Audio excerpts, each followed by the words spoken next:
Eskişehir'den bir helikopterimiz geldi. Şu anda havadan da mücadelemizi yapıyoruz. Yer ekiplerimiz de şu anda müdahaleyi sürdürüyorlar. Bu zor şartlar altında. Şu anda bir helikopterimiz, 4 arazözümüz, 2 ilk müdahale aracımız, 6 pikabımız ile yangınla mücadele halindeyiz. 2 tane de TOMA geliyor yolda.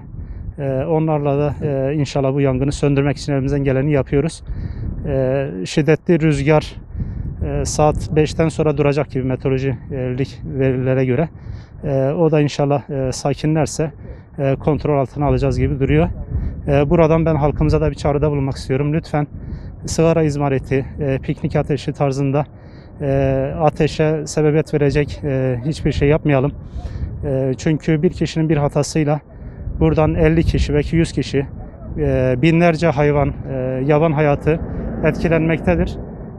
Duyarlı olan, zaten bu konuda duyarlı olan Bitlis'imizi daha da duyarlı bir şekilde hareket etmeye davet ediyoruz. Yani şu anda hektar olarak bir şey söylememiz mümkün değil. Çünkü şu anda bütün gücümüzü bu yangını söndürmeye sarf etmiş durumdayız. Söndükten sonra size daha detaylı bilgi vereceğiz inşallah. 90 personel var. Arazide dağılmış durumda. Müdahalemizi gerçekleştiriyoruz. Yani arazi şartları çok sarp. Gördüğünüz gibi 100 metrede 200-300 metre rakıma kadar yükselebiliyorlar.